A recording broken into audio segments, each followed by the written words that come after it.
Good afternoon, everyone. My name is Mary Ann Ray-Molador, and I'm the Assistant Director for the Northeast Recycling Council. Thank you for attending today's webinar, Rethinking Recycling.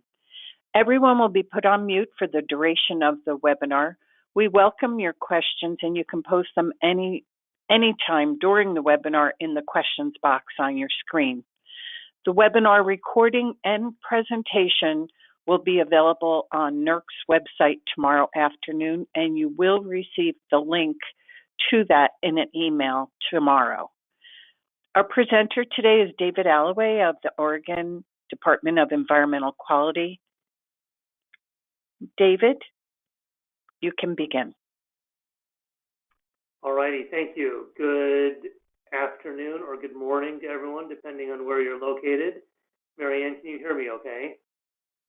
Yes, you're coming across fine. Wonderful, thank you. Okay, well, hello again, and thank you everyone for joining today's webinar. NERC has asked me to share some of the evolving thinking here in Oregon about recycling. In the last 3 years, the entire country has seen an explosion of policy and corporate initiatives involving recycling. The collapse of export markets exposed weaknesses in the U.S. recycling system that had existed for some time. Growing awareness of the problem of ocean plastics has further reinforced the sense that something is very wrong with the way materials are managed at end of life. We seem to be witnessing a perfect storm of public interest that is driving business leaders and policymakers to reconsider approaches to managing discards. There's been a significant uptick in interest in the concept of extended producer responsibility, or EPR. Many businesses are flocking to the idea of a circular economy, whatever that means. In states such as California, the idea of zero waste now dominates the conversation. And a smaller subset of professionals continues to push the case that materials have important, if underappreciated, potential to reduce greenhouse gas emissions. Together, these forces are leading to a new generation of solid waste goals that have previously unseen levels of ambition. 75% waste diversion, 90% waste diversion, 100% recyclable or compostable packaging. In light of that, today I want to step back and review what environmental science tells us about the impacts of materials and waste, and specifically the benefits and also the limitations of recycling and composting. Here's an outline of my talk today. We'll start with a quick review of environmental conditions and then use one of those. David, I don't see your slides advancing. That's very strange. It should be a slide that says overview of today's webinar. You're not seeing it? No, I still see your home page. There, now it is. How about now? Okay, great. Yep. Okay, thank you about that. Operator error. So we're going to start with a quick review of environmental conditions and then use one of those, climate change, to more deeply explore the impacts of materials. We'll look at several analyses that demonstrate the benefits and the limitations of recycling and composting. And we'll contrast those against other solutions such as waste prevention and reuse. We'll examine the orthodoxy of the zero waste and circular economy movements and contrast their theory against practice. And from there, we'll look at the motivation of landfill aversion or diversion and explore 4 key limitations of that approach, limitations that are driving unintended and unwanted outcomes. I'll close with a proposal of several elements that I believe will help us get back on track towards achieving the sustainable future I believe that we all desire. I will pause for a few questions about halfway through this presentation, and we'll have some more time for questions and discussion at the end. So without further ado, let's dive in. First, a word about terminology. I will refer to the life cycle of materials, which is shown in simplified form here. Generally speaking, materials, both mineral and biological resources, are extracted from the earth. They're used to manufacture products or other materials that undergo transportation, distribution, use, and ultimately are discarded. From there, the materials are either returned to the environment as waste or recirculated back into the economy. All of the stages shown here have impacts to the environment. And the policy framework of sustainable materials management, which Oregon has adopted, aims to recognize and reduce impacts at all of these stages. In that framework, recycling is not merely an end-of-life activity. Almost all of the environmental and economic potential of recycling is upstream as a manufacturing activity. Collection and processing, MRFing, are not recycling. Rather, they are part of a supply chain that makes actual recycling possible. Actual recycling happens at the mill or the smelter or the resin user when previously used materials displace virgin resources. Everything else is just part of a supply chain. So what does this have to do with the environment? A lot, because virtually every environmental challenge we face is somehow related to the unsustainable use of materials. The annual dead zone in the Gulf of Mexico, now an area larger than the state of New Jersey, is an example of eutrophication. The dumping of nitrogen. David, can I interrupt you one more time? People have asked for you to speak louder or maybe come closer to your phone. I will do that. Thank you. Apologies, we're not doing this at the DEQ office, so hopefully there won't be too much background noise. Is that better, Marianne? It is for me, definitely. Okay. And I've gotten feedback, and people said yes. Okay, great. So the annual dead zone in the Gulf of Mexico, now an area larger than the state of New Jersey, is an example of eutrophication. The dumping of nitrogen and phosphorus into water bodies depletes them of oxygen, and this is typically a result of growing biological feedstocks for foods, fuels, and materials. There are growing concerns about toxic chemicals in air, water, and soil, and their impact on the health of many living things, including the orca whale populations of Puget Sound, just for one example, which are threatened by toxic chemicals from both industrial processes and consumer products. And that is but one of many examples of the loss of species and their habitats, again, often driven by unsustainable use and depletion of biological resources, including forests and water. And there's another big driver of environmental disruption: climate change. Those of you on the Pacific coast might remember a few years back when 120,000 dead auklets, a type of seabird, washed up on Pacific beaches from California to British Columbia. What caused this massive die-off? It was not plastic straws or non-compostable forks. Researchers at the University of Washington concluded that this was a result of global warming, and what oceanographers now refer to as the giant warm blob, very unscientific term, but used nevertheless, that now periodically develops off the Pacific coast and upends food chains and causes mass starvations. All these impacts can be traced back in whole or in part to our production and use of materials. It isn't just plastic that harms the oceans, and if we aren't thoughtful, swapping one material for another simply trades one form of pollution for another. To solve these problems, we'll need to consider and reduce multiple types of waste, not just garbage. We'll need to pursue zero wastes with an S, not just zero waste as in garbage. And we'll need to design out all pollution as opposed to just keeping materials in circular loops. Marianne, is the sound quality okay? Yes. Thank you. So let me propose a problem statement in two parts. The first is that the Earth is a finite system with a finite amount of solar gain. That can provide us with a finite level of resources that we can use in perpetuity, and we need to use resources below that level. Anything more is not sustainable. Second, the Earth has a finite ability to absorb and metabolize our wastes writ large. Again, we need to emit wastes below that level.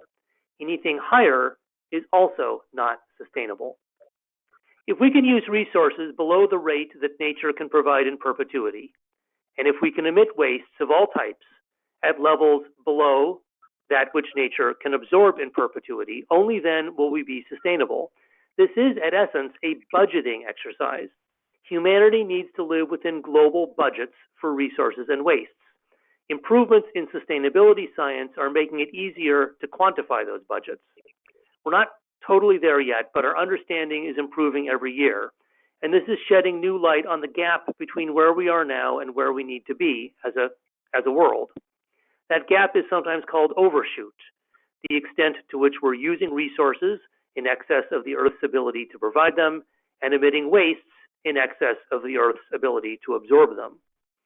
Getting ourselves below overshoot should be the highest goal of environmental policy, and everything else, including recycling, should be a means to that end. So let's see how this plays out with a deeper look at one specific type of environmental impact, climate change. The state of Oregon estimates our state's contribution to global climate change using two different accounting frameworks. Our sector-based inventory, shown in blue, focuses primarily on in-state sources of greenhouse gases. Oregon's consumption-based emissions inventory, in orange, shows the emissions worldwide that stem from our consumption being the root driver of climate change. Taking a closer look, our consumption of energy contributes 1/3, services about 1/4, and materials the most, about 41%. Focusing on materials, just 1% of these emissions come from landfills and waste combustion, while 99% occur upstream of the consumer in resource extraction, manufacturing, and transport. Now, recycling and composting reduce emissions both upstream and downstream of the consumer. Most of the climate benefits of recycling, in fact, are upstream, when recycled wastes displace virgin materials in manufacturing. In the case of Oregon, recycling reduces the equivalent of tailpipe emissions from almost 700,000 passenger cars. So, what would this look like if we recycled and composted all of our waste? The nirvana of zero waste. Achieving a 90% recovery rate in a best-case scenario would reduce these emissions by an additional 3% or so. And that's helpful, but understand, the most recent IPCC assessment says that to avoid the worst effects of climate change, we need to reduce all of these emissions by 90 to 95%. Marianne, I'm getting some feedback on this, and I don't know if you're as well.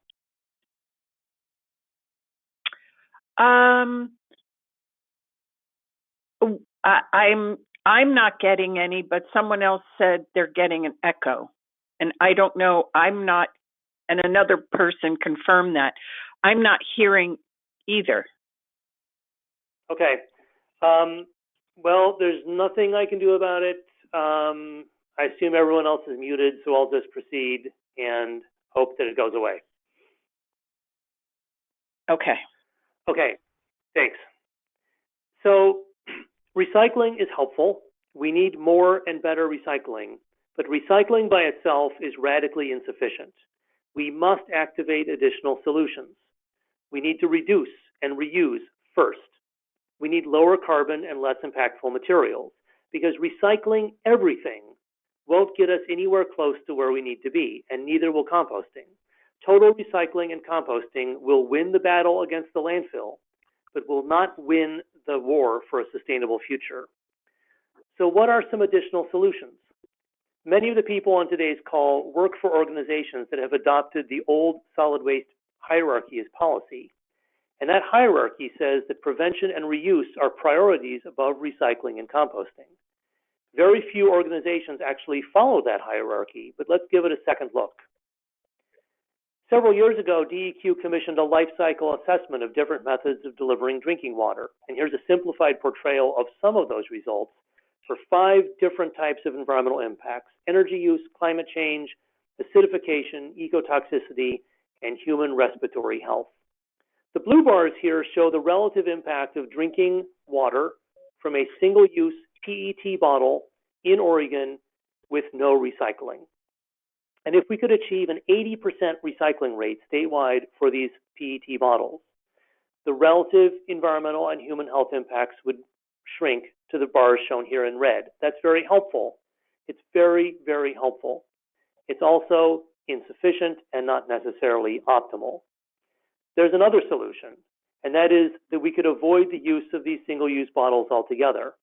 And if someone in Oregon drinks water out of the tap in a reusable container and they wash it once a week in an Energy Star dishwasher, the relative impacts are shown here in green. You may have difficulty seeing them because they are almost zero relative to the impacts of drinking water from a single-use PET bottle, whether it's disposed of or recycled. So this really drives home the importance of the reduce, reuse parts of reduce, reuse, recycle. We find similar results when we consider the topic of food waste.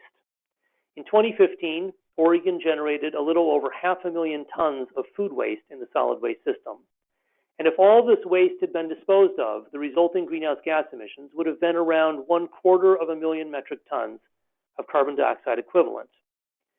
In 2015, Oregon didn't dispose of all of this food waste. We recovered a little. About 8% was diverted from landfill, either to composting or anaerobic digestion. So the blue bar, which is disposal system emissions, shrinks a bit.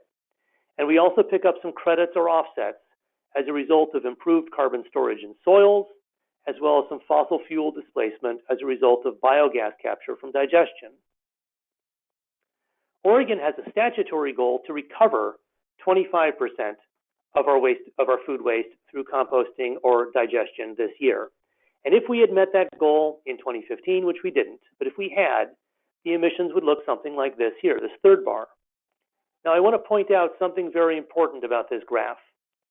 All it is showing are emissions from disposal facilities, fossil fuel displacement from biogas, and soil carbon storage. And that's the accounting framework that is typically used in the solid waste community to evaluate waste programs.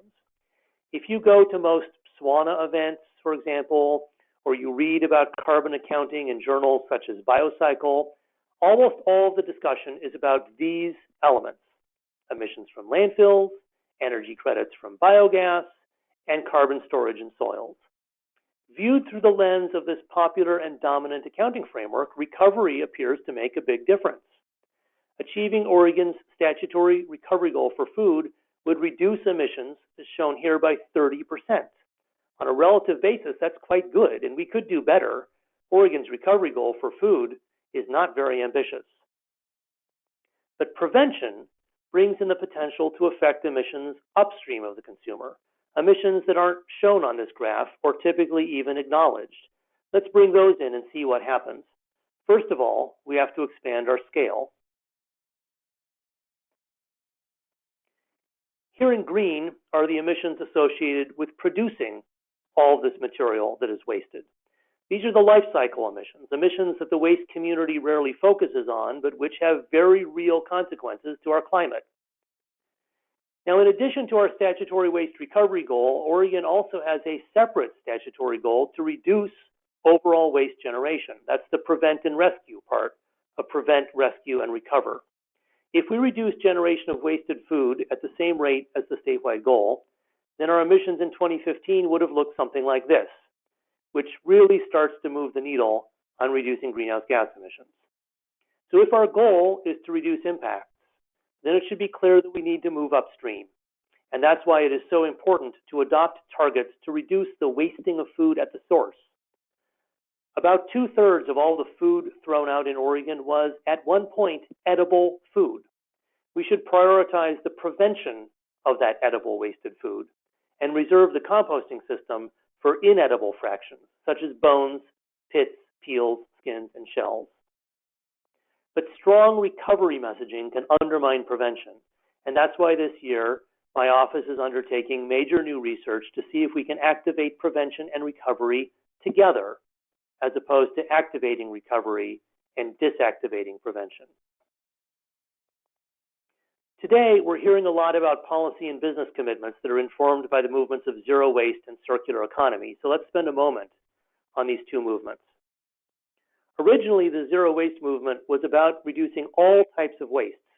Yes, municipal solid waste, but also the waste of energy and water, and the waste of all other matter that is released into the environment in the form of pollution, toxics, water and air pollution, including greenhouse gases. Waste is any matter that once had value but is then discarded or dispersed. But something happened to the zero waste movement. It was simplified to just focus on garbage and landfill avoidance, and the broader meaning was lost. And that was tragic, since in this country at least, municipal solid waste just isn't a very impactful form of pollution anymore. There are a few exceptions, such as marine debris. But in the case of marine debris in this country, it is the so-called evil landfill that keeps plastics out of the oceans, not the recycling system. When we export plastics for recycling to countries that lack basic solid waste infrastructure, some of those plastics likely end up in the oceans. Landfills, not so. But compared to, say, the existential crisis of climate change, or the dispersal and concentration of toxics, municipal solid waste in this country just is not a very large threat to the environment. And that's why it's important that we reclaim the original intention of the zero waste movement, which was to focus on all wastes, not just municipal solid waste. Circular economy has suffered a somewhat similar fate. The Ellen MacArthur Foundation has popularized this concept, and if you look at their definition, you'll find it's more than just keeping materials out of the landfill. Indeed, their definition is an economy where pollution is designed out, materials are kept in circular loops, and natural systems are restored. It's very inspiring. The foundation, however, offers no guidance regarding the relative prioritization of these conditions. Hopefully, we can achieve all three, but sometimes they're going to work at cross purposes. So how would you prioritize these? If forced to choose, I would hope that you would emphasize regenerating natural systems, because that's what all life depends on, and then designing out waste and pollution. Keeping products and materials in loops can be a means to that end, but as I've shown previously, it's insufficient. But if you look at the Foundation's programming and the circular economy movement, there is a very strong bias in favor of emphasizing circular loops, with much less consideration given to designing out waste and pollution or regenerating natural systems. Like zero waste, something very important has been lost.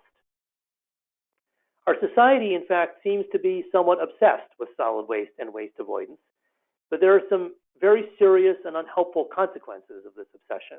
I'm going to talk through 4 of them in turn, shown here on this slide. But before I do, let's pause for a few minutes and see if there are some initial questions. Marianne, are there any questions that have come in? Yes, there are several. And let me just get to the top of the list here. In the Oregon contribution to climate change slide, can you explain how you calculated the different percentages for materials, services, electricity, and fuels? Yes. Here we go. So the consumption-based inventory for Oregon is an estimate of the worldwide emissions associated with satisfying consumption, which is defined consistent with standards for national economic accounting as final demand by households and government, as well as one category of business expenditures. We have, sorry, I'm getting a little error message on my computer. Okay, can you hear me okay? Yes. Great, okay. So we have a large integrated model that estimates these worldwide emissions. It begins with estimates of consumption for 500 or so different commodities.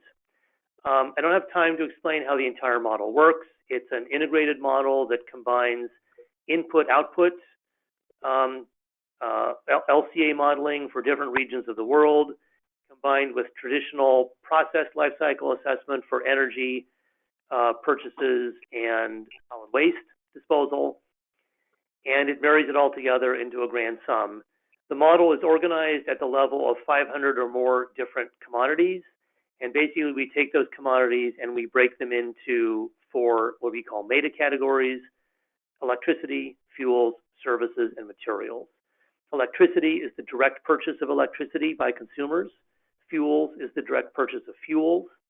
Services are the purchases of services which includes things such as healthcare, insurance, haircuts, and airplane travel. And materials are the purchases of materials. And basically, we follow the emissions through for these different commodities and put them into these 4 groups.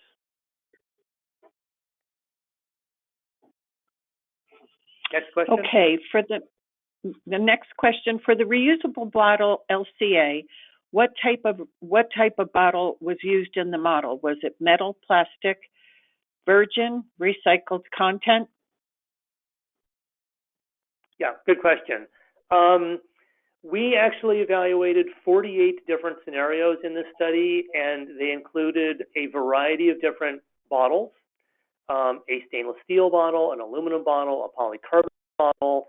We modeled different approaches in terms of how long the bottles are used and whether or not they're recycled at the end of their life. And at the end of the day, those variables make very, very little difference to the total. What really drives the results here for the bottle is how often you wash it and how you wash it. So in this particular graph here, I don't remember exactly which bottle we used, if it was the aluminum or the steel or the polycarbonate, but in terms of directionality, it really doesn't make any difference. And the next question, when you say framework used at SWANA events that only look at impacts of disposal, soil benefits, etc., are you referring to the WARM approach? No, I'm not referring to the WARM approach, because the WARM model includes these upstream emissions. What I'm referring to anecdotally is a number of conferences and workshops and symposia and webinars I've attended where people spend a lot of time talking about landfill methane emissions, biogas production at AD facilities, the carbon benefit of that biogas as it displaces fossil fuel use, and soil carbon storage from compost applied to carbon depleted soils. The conversation typically gravitates towards those 3 pieces of the carbon equation, which are the pieces shown here on this slide in blue and orange. And if that's all you account for, if that's the limit of your conversation, then on a relative basis, it looks like waste recovery, composting and AD, make a big dent in reducing greenhouse gas emissions. If Oregon reduces if we compost and digest 25% of our food waste, we reduce these emissions by 30%. The point is that very few of these conversations, some of them, but very few, look at the larger picture, which includes the full life cycle of these materials. And when you do a full accounting of these materials, including the impacts of making them, then on an absolute basis, waste recovery is still just as beneficial. But on a relative basis, it doesn't move the needle very far. Prevention does. The next question is about a zero waste conference that NRC had been planning to hold, but recently got postponed. It was really looking at the demand and supply for actual products manufactured with recycled materials. Where does your emphasis fall in the hierarchy of what matters for climate change? Using recycled materials in commerce typically reduces greenhouse gas emissions. It's a very important thing to do. It has climate benefit, and we will not achieve climate sustainability without greater use of recovered materials. However, as this graph illustrated, even if we achieve very, very high levels of recovery, which implies higher levels of recycled material use, it doesn't make a huge difference in terms of climate. So it's a necessary solution, and it's also an insufficient solution, and we need some additional solutions to be activated as well. I'm not familiar with the agenda for the NRC event that was scheduled, but I know that in the past, NRC has often shied away from solutions in the waste management hierarchy that do not include recycling. For example, a few years ago, NRC organized a national summit on sustainable materials management, but designed the agenda to avoid any conversation around prevention or reuse. To me, that is analogous to inviting your guests to a 3-course Indian feast, South Asian Indian feast, and serving them in the first course a plate of white rice, and in the second course a bowl of steamed tofu, and in the third course a plate of fried tofu on a bed of white rice. Yes, it is Indian food, but it's not very representative and it's not very satisfying.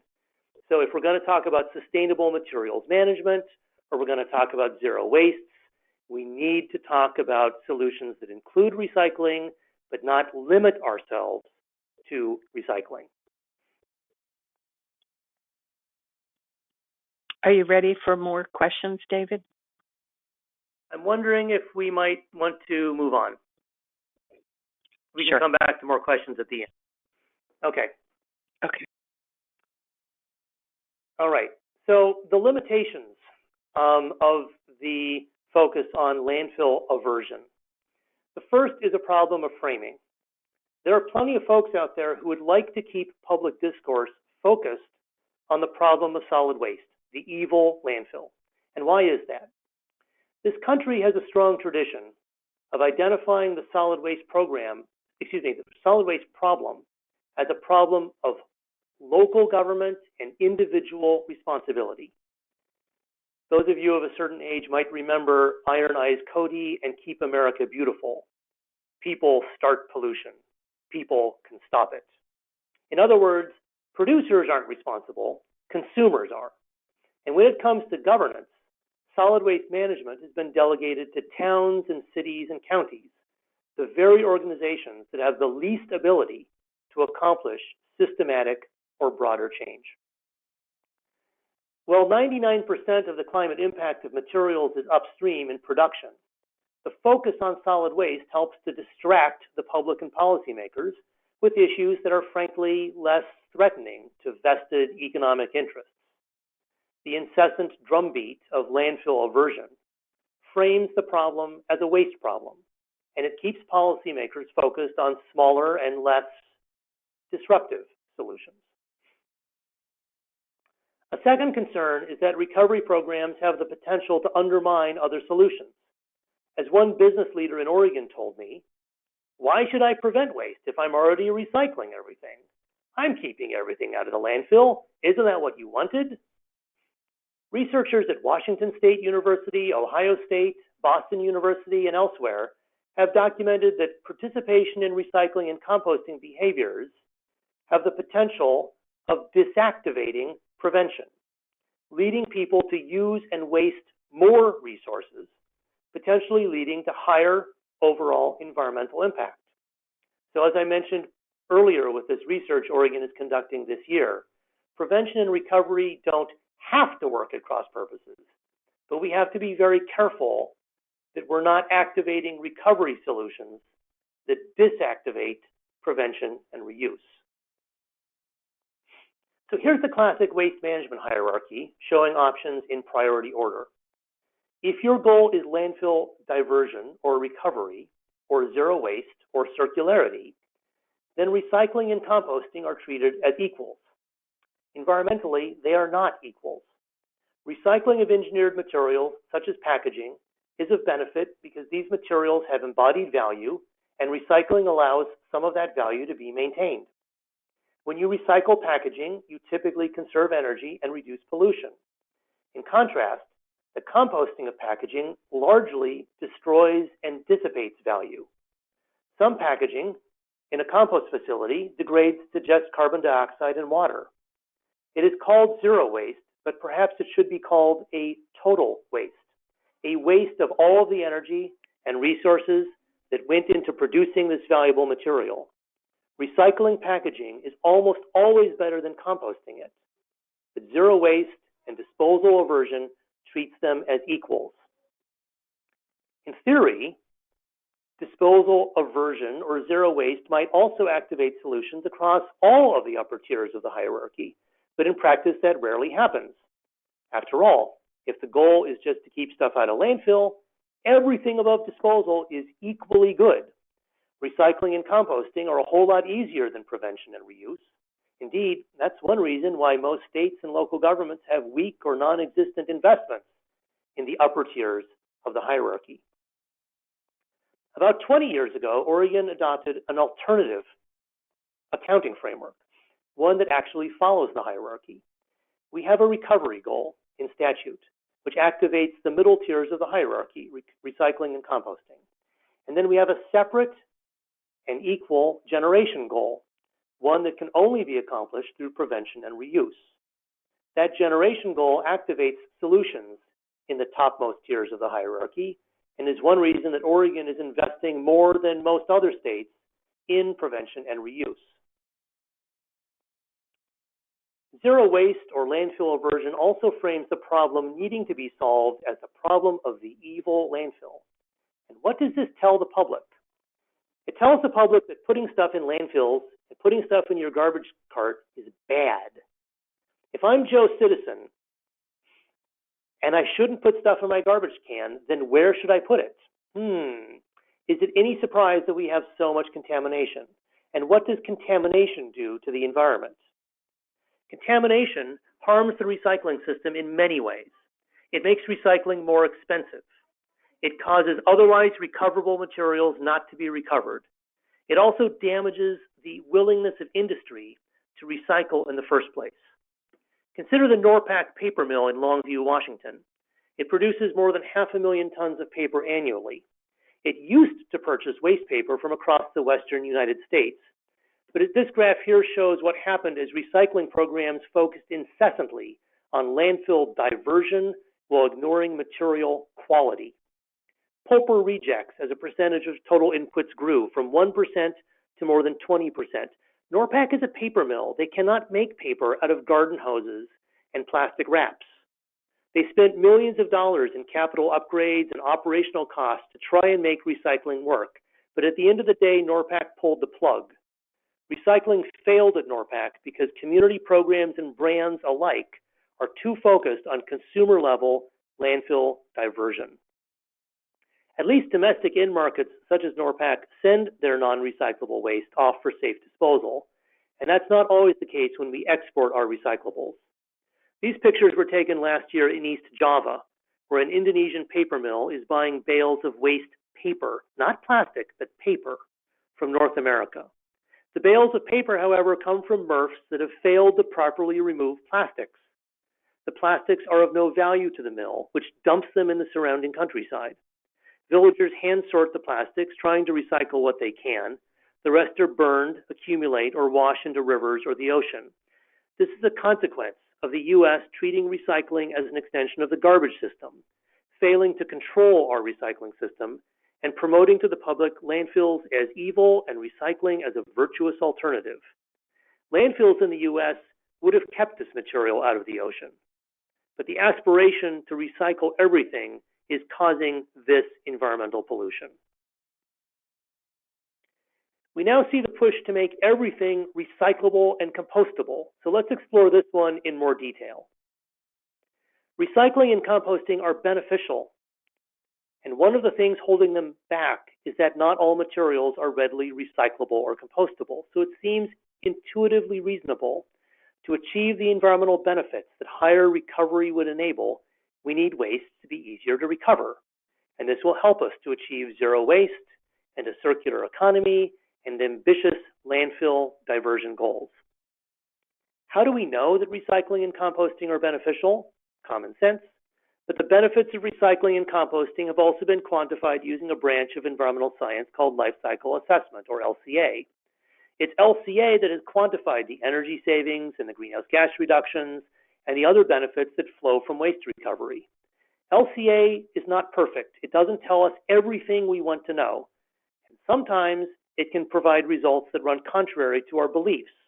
And because of this, some people are skeptical of LCA. And I get that, but would encourage you to remember it is LCA that has demonstrated the benefits of recycling and composting. Several years ago, the US EPA, under the Obama administration, released this chart here, the results of a life cycle assessment of coffee packaging. It compared a steel can, a plastic tub, and a flexible pouch. The can and the tub are readily recyclable in many parts of the country. The pouch is not. The numbers on this table are resource flows or impacts across the entire life cycle, and the results are counterintuitive. Whether you care about reducing energy use, or reducing greenhouse gas emissions, or just solid waste, the flexible pouch always has the lowest impacts, even though it needs to be disposed of as garbage.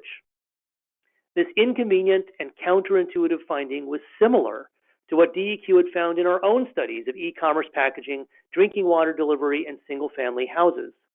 In each of our studies, we had found that popular wisdom didn't always result in the lower impact choice. And what do I mean by impact? Water use, toxics emissions, climate change, and so forth. These are measurable, objective, physical flows.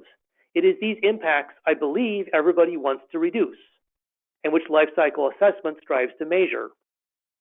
However, these impacts can be difficult to measure, so instead, most people turn to a simpler framework for selecting eco-groovy materials, attributes.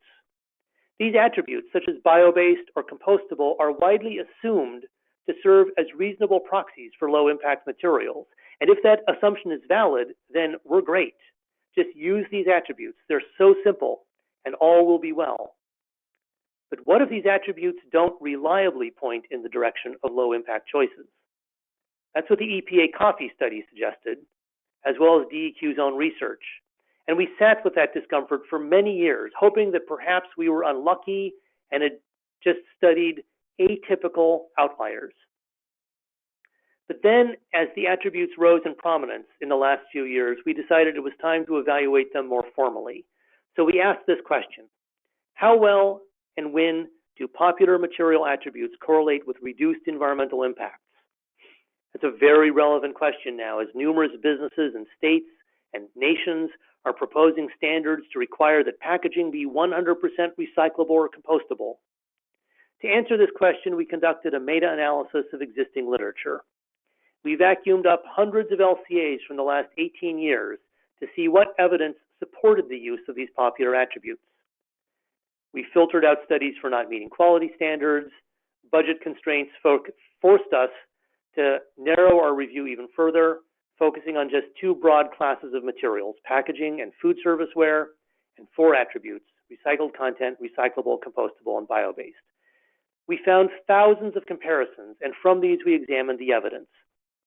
Just to explain how this works, consider this one example of tuna packaged either in a recyclable steel can or a non-recyclable pouch. We extract impact data from the literature, in this case, climate change, for these two options, and then we calculate a ratio. The material with the attribute in question is always put on the top. A ratio of 1 indicates that the two packages have equal impacts. In this case, the ratio is 4. The recyclable can has a carbon footprint 4 times that of the non-recyclable pouch, and we map that into one of 5 categories, as shown here.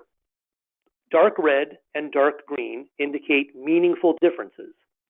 Dark green is an impact ratio less than 0.75, showing significantly lower impacts. Dark red is an impact ratio larger than 1.25, showing significantly higher impacts. Light red, light green show higher or lower impacts, but not by much. Just remember, green tells us the attribute is good, red tells us it isn't. So here are the results from our big literature review for recycled content. This graph compares packages of the same material with different levels of recycled content. The length of these bars is the number of comparisons in the literature. Green are comparisons where the attribute, recycled content, results in lower impacts, and this paints a very clear picture. Once you've chosen your packaging material, once you've decided to use polyethylene or corrugated or aluminum, more recycled content almost always reduces environmental impacts. And this is what many of you on this call make possible. Recycling is not collection. Recycling only happens when industry uses these separated wastes to produce a new product, but many of you on this call enable that, and it almost always benefits the environment. Thank you. This also justifies NRC's focus, Marianne, that you mentioned, on increasing recycled content use by industry. If you have an industry that's making something, getting it to use more recycled content will almost always reduce impacts. However, what if you're comparing two different materials that can perform the same function? For example, wine could be packaged in a glass bottle or an aseptic carton. The glass might contain recycled content, the aseptic carton does not. Does it make a difference? No. Unlike the last chart, there is no clear pattern here at all. Half the time, packages with more recycled content result in lower impacts. Those are the comparisons shown in green. And half the time, packages with more recycled content actually have higher impacts, shown here in red. This attribute is useless when it comes to predicting low impact materials if you're choosing between different materials, because different materials have inherently different impacts. So let's look at our second attribute, recyclability. Just to confirm, recycling and recyclability are not the same. Recycling describes a method of sourcing material for industry. Recyclability is an adjective that describes the ability of something to be recycled. Elemental mercury is highly recyclable, but no sane person should want it in commerce. So here's the results from the last 18 years of LCA literature. Again, this is not a critique of recycling. This is looking at recyclability. Green bars are the number of comparisons where recyclable packaging, recycled, results in lower impacts. Red bars are the number of comparisons where recyclable packaging, recycled, results in higher impacts. In half of all comparisons, the recyclable packaging actually worsens environmental outcomes. As a predictor of environmental benefits, this attribute is not much better than tossing a coin or maybe consulting a Ouija board. Presented with this evidence, advocates for recyclable packaging observe correctly that the LCA studies DEQ reviewed are all backward-looking. They describe the past, as opposed to a future where we might recycle everything at a higher rate. So DEQ took that challenge because LCA can be used to model the future as well. And to illustrate this, I'll share an original DEQ analysis. We returned to coffee and corrected some of the limitations of EPA's earlier study. We evaluated the non-recyclable plastic foil bag and we compared it against 4 recyclable options: a steel can, a plastic tub, a plastic can or jar, plastic jar, and maybe a recyclable paper foil can. But rather than only considering current recycling rates, we considered recycling rates up to 100%. In the study, we made 4 assumptions that all biased the results in favor of the recyclable packages. First, we assumed that materials will all separate from each other. For example, that the foil and the paper in the paper can will easily separate at the mill. Second, we assumed that all of the components will all recycle. So, for example, when the paper can goes to the paper mill, not only the paper, but also the foil and the steel will all be recycled. Plastic lids and labels will be recycled at the same rate as the containers. Third, even as we modeled recovery rates approaching 100%, we assumed no marginal increase in the impacts of recycling. That is, obtaining the very last recyclable package in the remotest corner of the U.S. is no more difficult or resource intensive than obtaining the very first recyclable package. And fourth, we assumed that all recycled materials actually displace the use of virgin material in a 1-for-1 ratio. These assumptions are all totally bogus, but we made them to be as favorable to recyclable packaging as possible. In contrast, we assumed that the flexible packaging can never be recycled and that its impacts can never be reduced. We calculate the break-even points for the 4 recyclable packages. These are the recovery rates, above which the recyclable packages recycled end up having lower impacts over their life cycle than the non-recyclable packaging. In green, we show the break-even points we've already surpassed. Here, the recyclable containers today already have lower impact than the flexible packaging sent to landfill. If we could get recovery rates higher, shown here in yellow, then the recyclable packaging starts to look better. But note that most of these are very high rates, and they're for the package which is actually the least recyclable, which is the foil and paper lined can. And in all other cases shown here in red, even if you recycled every last one of these recyclable containers and all of their components at a rate of 100%, and even with all the other crazy assumptions we made, you'll still end up with higher impacts to the environment than the non-recyclable pouch sent to the landfill. So why are we so keen to mandate that all packaging be recyclable or compostable? Back to our first study looking at compostable packaging, we find no consistent pattern whatsoever. Sometimes impacts are increased, sometimes they're reduced, because not all compostable packaging is the same. Different feedstocks and manufacturing processes result in very different impacts. And that's what matters. It's those big upstream impacts that we so often ignore. Now, in the last year, many large companies have committed to making 100% of their packaging recyclable, compostable, or reusable. And yet they haven't committed to actually choose packaging with lower impacts. Worse, many of these brands assume that the waste recovery community will just gladly accept whatever they put into the marketplace. Many of them intend to make their rigid packaging recyclable and their flexible packaging compostable. That means compostable candy wrappers, cereal liners, snack bags, and so forth. And there is no compost facility that is prepared for the onslaught of contamination that will result if compostable consumer goods packaging becomes mainstream. And that's one reason why last year, all 13 of the compost facilities in Oregon, all 13 of the compost facilities that accept food waste from Oregon published this joint statement, which calls for a timeout on compostable packaging. Their experience is that compostable items serve as a Trojan horse, bringing with them non-compostable contamination that impairs the production of finished compost that customers are willing to buy. Oregon's industry is saying that product and feedstock quality is no less important than feedstock quantity or tip fee revenue.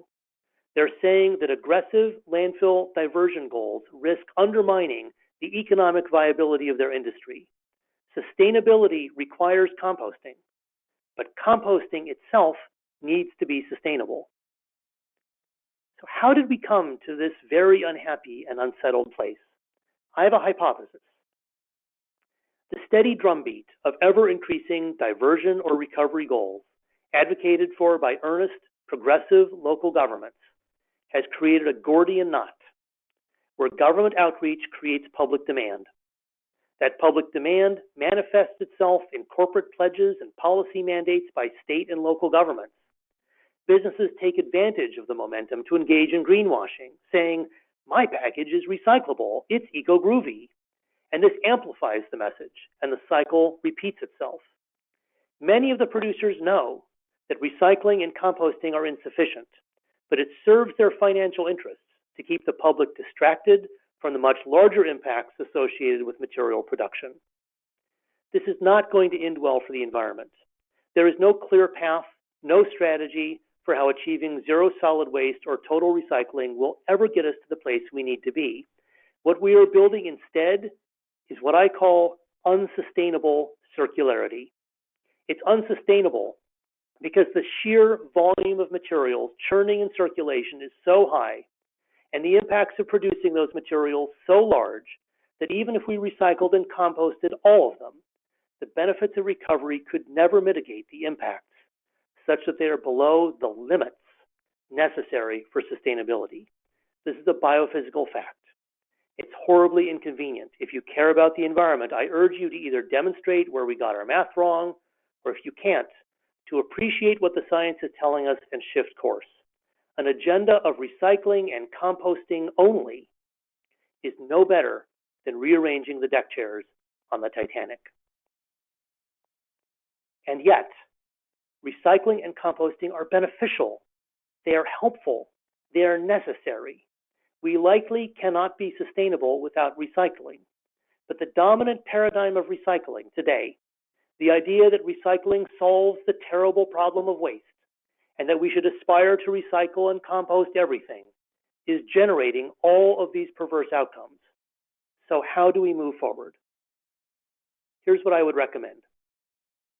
I'd like to see governments adopt better goals and metrics, including waste generation rates, or better yet, goals that are denominated in the very environmental impacts we want to reduce, such as toxics or energy use or climate. Oregon DEQ is pioneering a new measurement approach, which is intended to evaluate the life cycle impacts of materials in the solid waste system based on environmental outcomes as opposed to tons. And we're happy to share progress on that as it moves forward. Recycling educators, please stop talking about the evil landfill.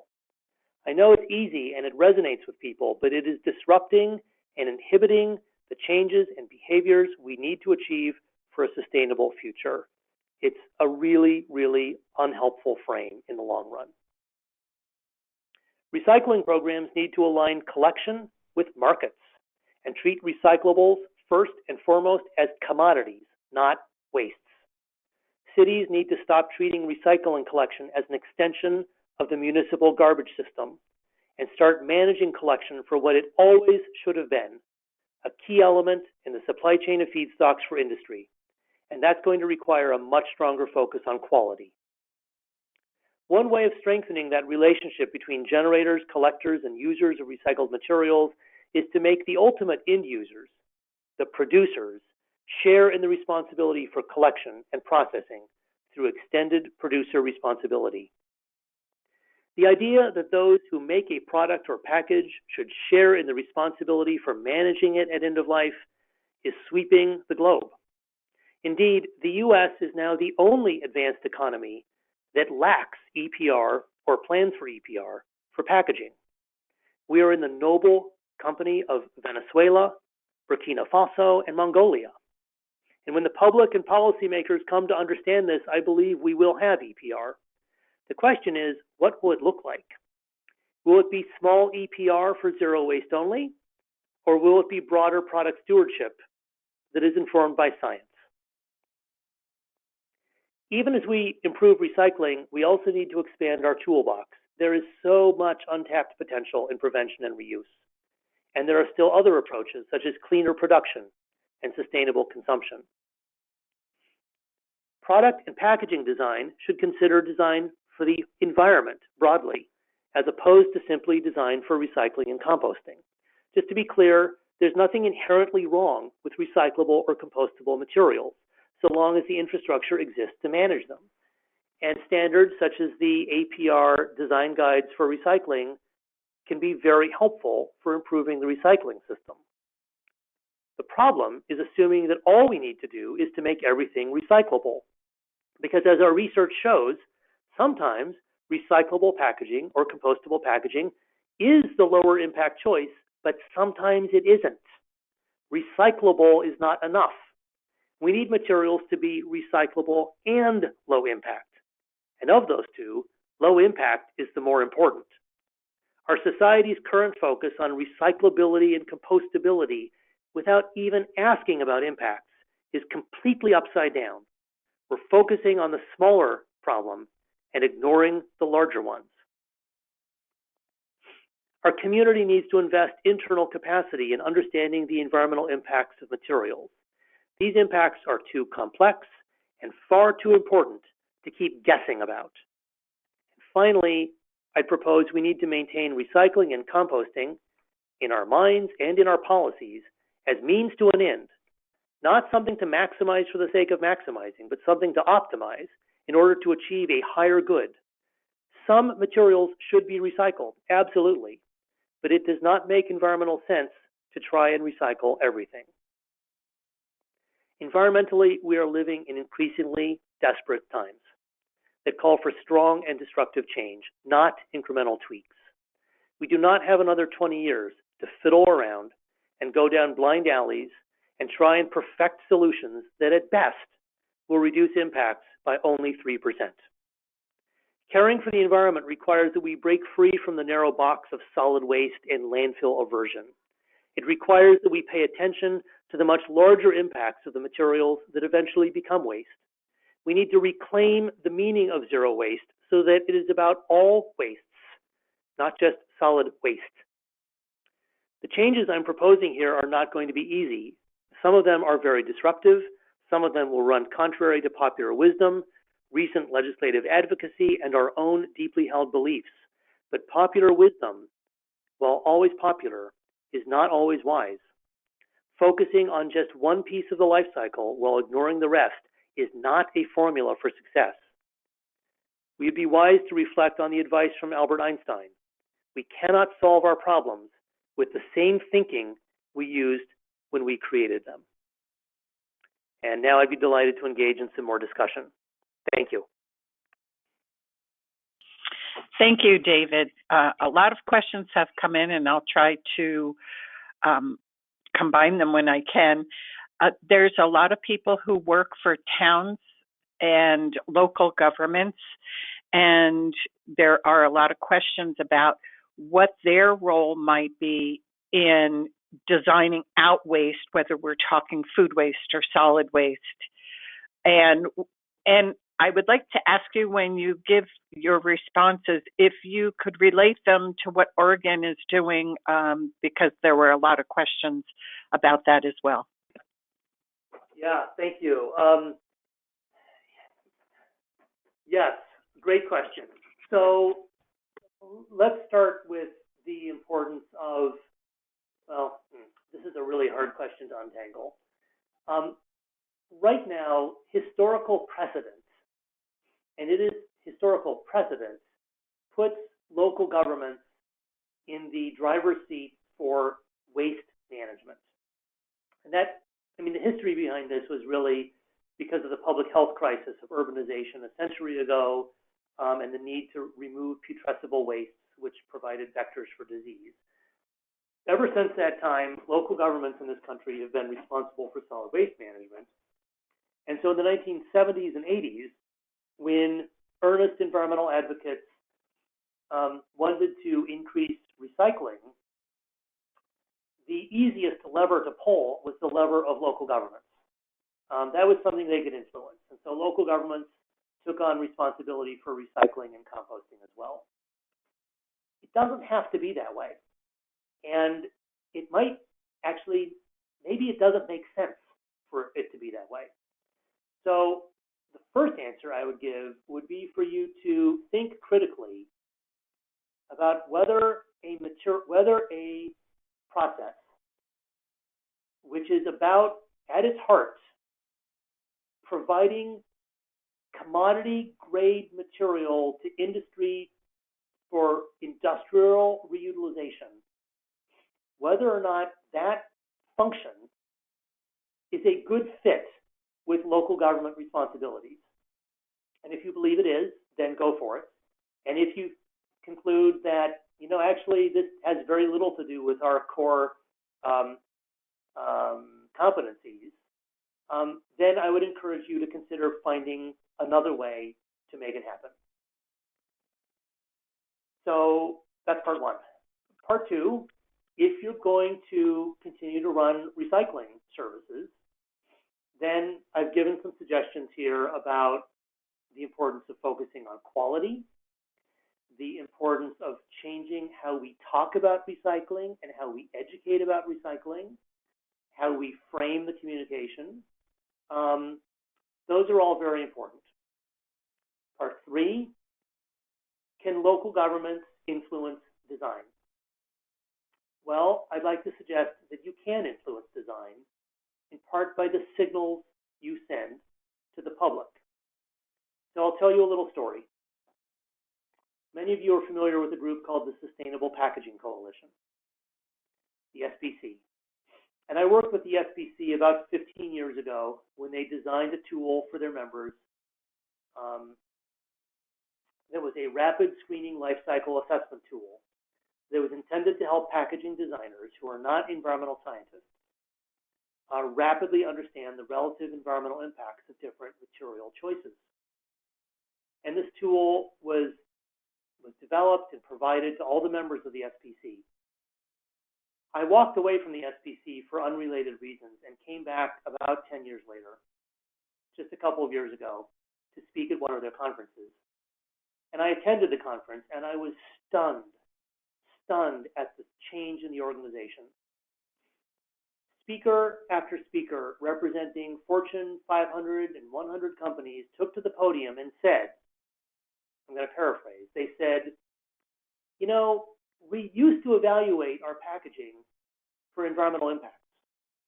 We used to evaluate it for climate and water and toxics, but our marketing department doesn't really appreciate that complexity and what the public is demanding. The public is demanding that they just be able to recycle everything. So we're just going to make all of our packaging recyclable and declare victory and go home. This is a consequence of public demand. And local governments, who have primary responsibility in this country for promoting recycling to the public, contributed to this public demand.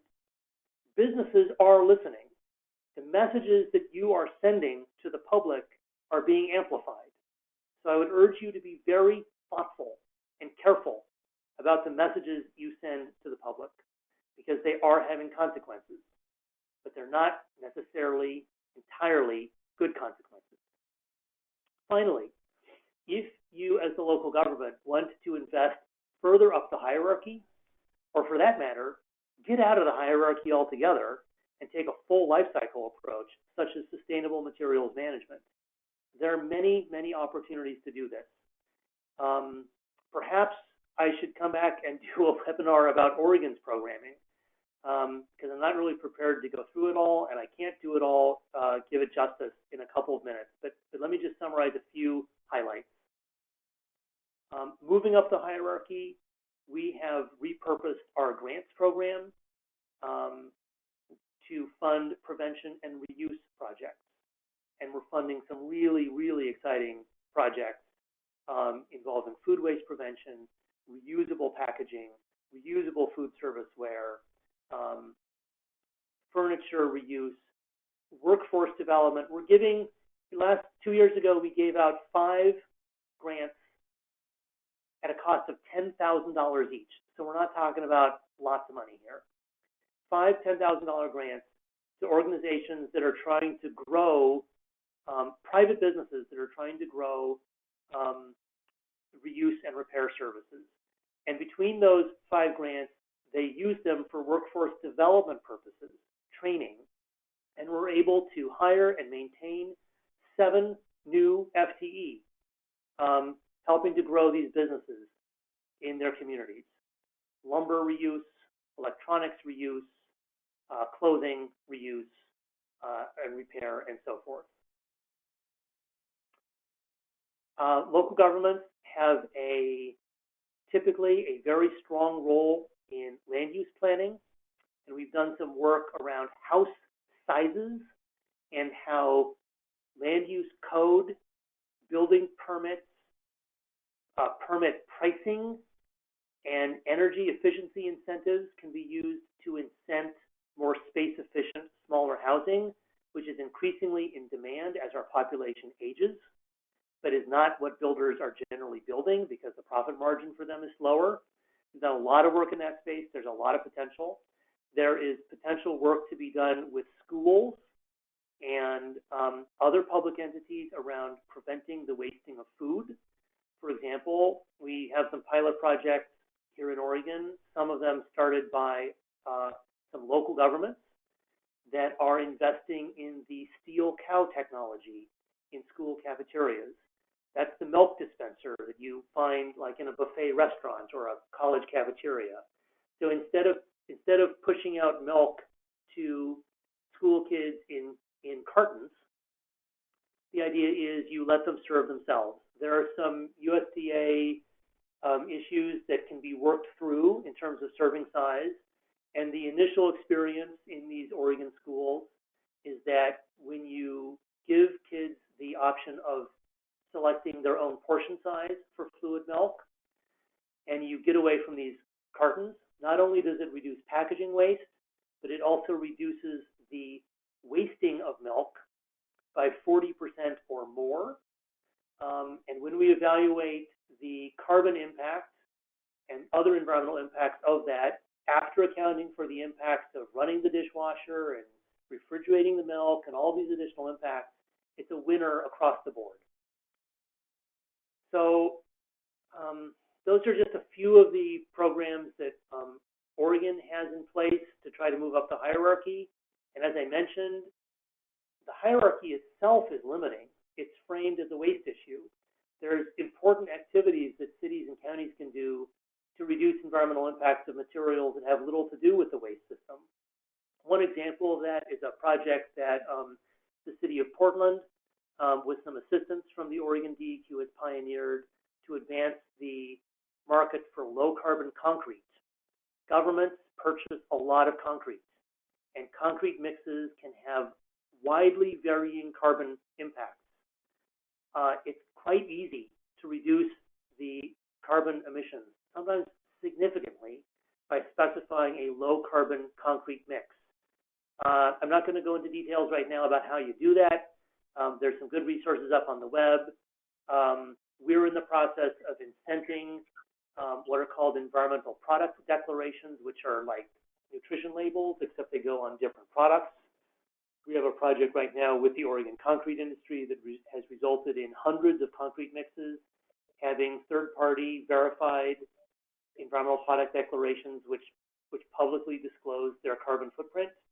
And that allows purchasing agents to know and to choose lower concrete mixes. The city of Portland has a new policy that requires these EPDs on concrete mixes, and beginning sometime soon, requires the city to only purchase concrete mixes that have a below average carbon footprint. So those are just some of the examples of what cities and counties can do. Thanks.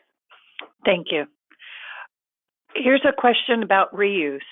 Should we be putting our energy into reuse projects that reuse materials in a way that displace the manufacture of new items versus reuse that only delays landfilling of items?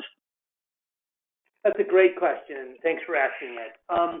The environmental value of recycling and reuse is all about displacing manufacturing of new products, because that's where the environmental impacts are. So you should definitely focus on reuse that displaces the purchase of new items. Other reuse activities that simply delay disposal should really be deprioritized. So here's a really kind of silly example, but I think it will make the point. 30 years ago, when I first started working in this field, a state environmental agency that I'm not going to name put out some materials promoting the reuse of HDPE milk jugs, because people couldn't recycle them and they were upset they didn't want to put them in the landfill. So the proposal, the solution, was to cut out pieces of black felt and tape them on your milk jugs and create Snoopy lawn ornaments and put them on your lawn. Okay, so does that displace any environmental impacts? If your use of Snoopy lawn ornaments causes you to not go out and buy pink plastic flamingos, then yes, you have displaced virgin resource use. And arguably, there's some environmental benefit here, although it's kind of silly.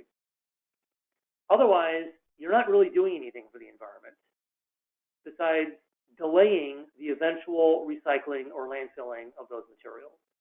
Similarly, if you go to your neighbor's garage sale and you buy up their collection of National Geographic magazines and you put them in your garage for storage for the next 20 years, then that's just delaying recycling. It's not actually accomplishing any environmental benefits. But if you're reading them in lieu of reading new materials, then yes, there are some environmental benefits there.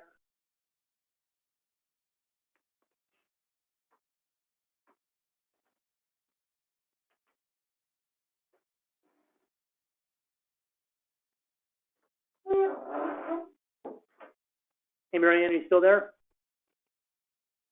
Sorry, I was on mute. The next question is, what do you think about waste-to-energy facilities as an option for items that cannot be recycled?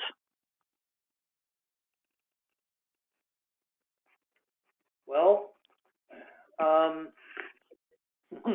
that's kind of a loaded question.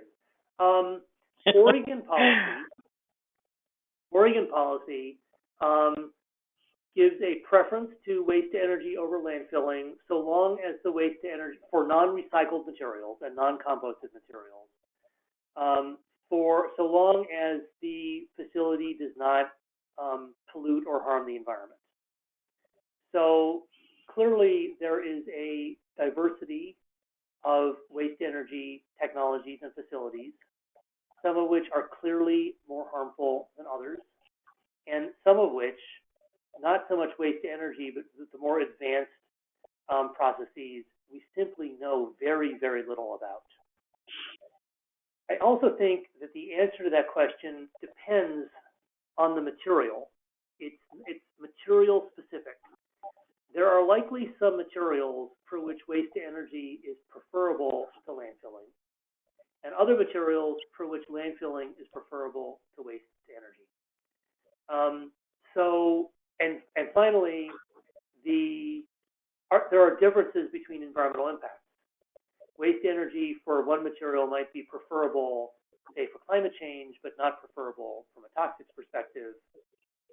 It might be reversed for a different material. So I don't have a really clear or compelling direction here that says, yeah, on balance, one of them is better over the other.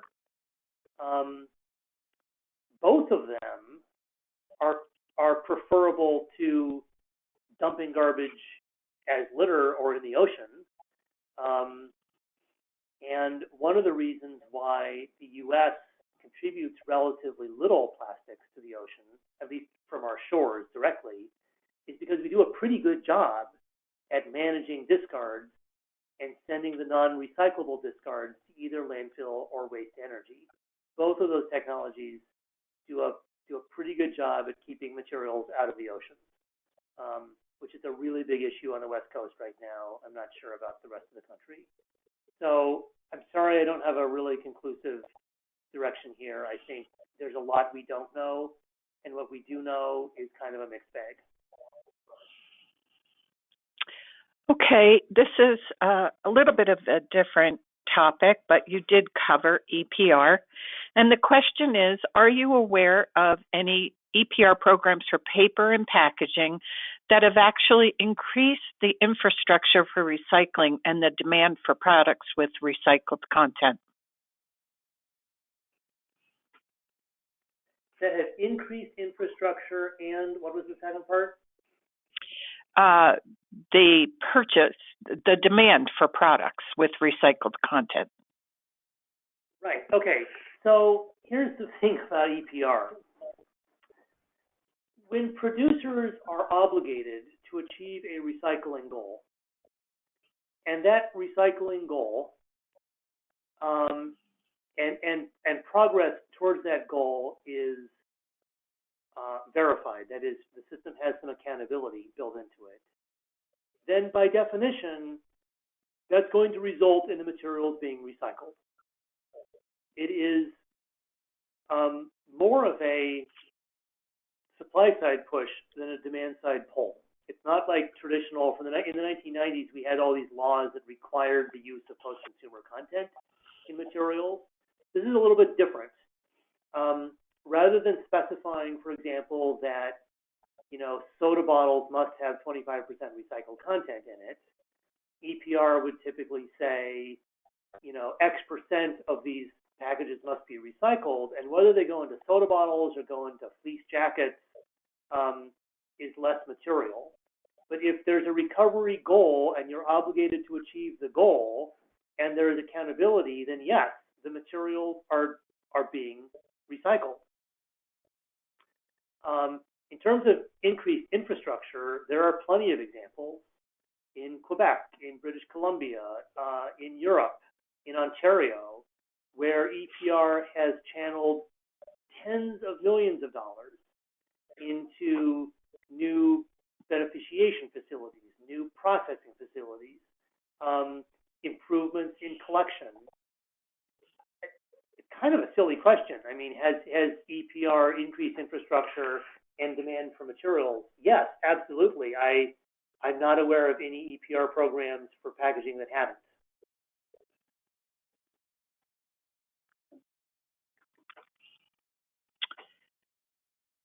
If low impact doesn't necessarily mean recyclable or compostable, then what does a low impact product look like? Great question. So if you go back to those Likert charts, those charts I was showing, some recyclable packages are lower impact and some compostable packages are lower impact. It's just that recyclable and compostable don't guarantee that they're low impact. So how do you know something is low impact? The only way you can know is to evaluate the impact. And that's what life cycle assessment does. So we don't, this isn't like ornithology. I can't look at a packaging on a shelf and say, oh, because of these spots and these stripes, I can guarantee you it's low impact. Generally speaking, lightweight materials, packaging formats that use little material tend to be low impact. If those lightweight packages are flexible packages and they're not managed properly at end of life, if they end up in the oceans or if they end up contaminating the recycling system, then arguably they're not low impact on all impact categories anymore. They're mixed. So generally speaking, lightweight, we're talking about packaging, lightweight materials tend to be lower impact simply because they use less stuff, and it's the production of the stuff where most of the impacts occur. But there are exceptions to that. There are times when a heavier packaging format is preferable. The only way you can know for certain is through life cycle assessment. And what we have right now is we have a 40-year-long history and tradition of enforced ignorance. What do I mean by this? What I mean is that many in industry already know the environmental impacts of their materials. They've evaluated them. It may not be precise, but they have a fairly good sense what the relative impacts are. But these impacts have very rarely been disclosed. And why is that? Because no one is asking for it. Instead, what we ask for is recyclable and compostable. And that's what we get. So the information could be available, just as Oregon is making it available for different mixes of concrete. It won't be easy, but we're not going to make progress on understanding impacts and knowing what a low impact material is until we start asking for that information. So how do we know it's low impact? We have to ask for that information, and it needs to be disclosed, calculated and disclosed according to some standardized accounting practices and disclosure requirements, which at this point in time, nobody is working to develop because nobody understands the importance of doing this. But until we do it, we're never going to really know what the low impact options are.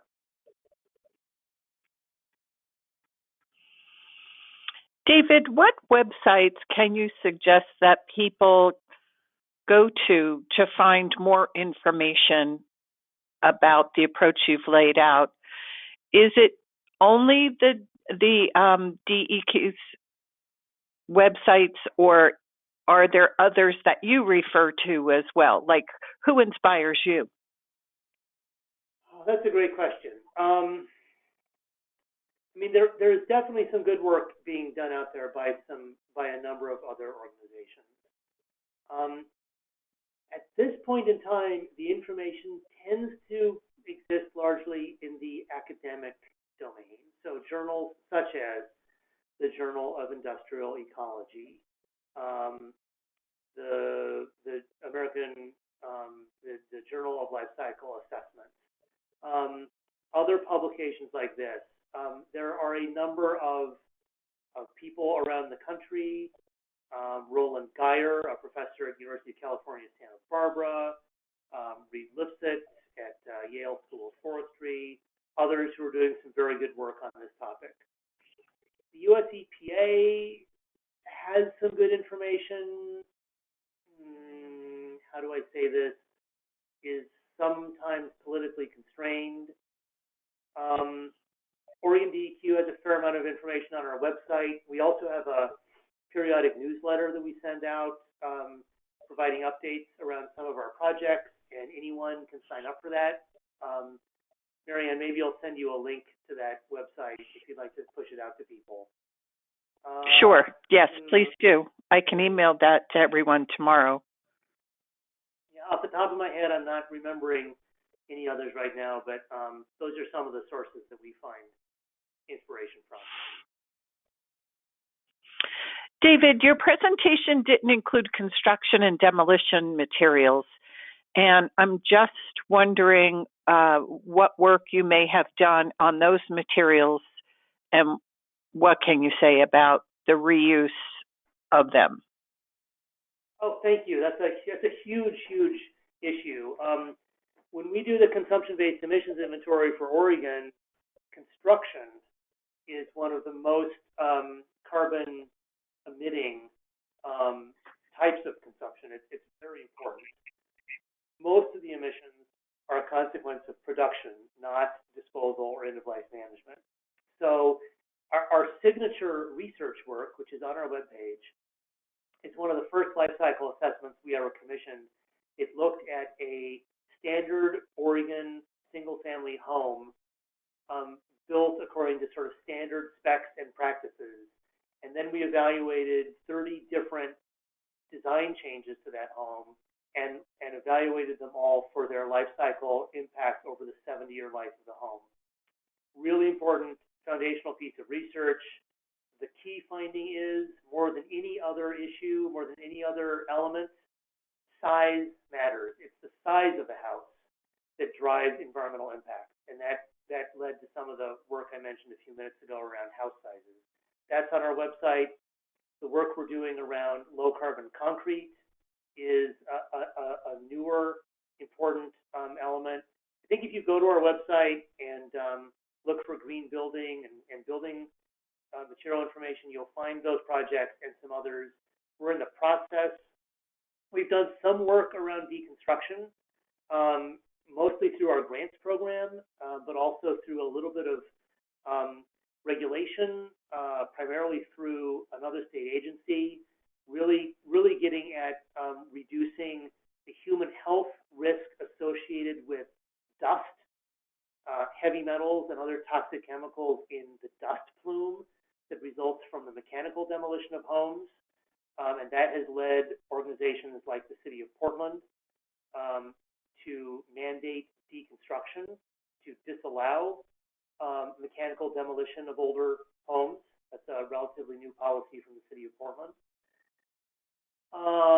Jordan Palmieri, my colleague in our program, has led a lot of this work and is a really great resource for those of you who know him. But again, I think if you go to our website, you'll find these resources. And if you're not finding them, my email is here on this last slide. Send me a note, and as we work through everything else going on in the world right now, I'll try to get information to you. And one last question. Have you made any progress in convincing the waste management industry in adopting the basic principles of your conclusions?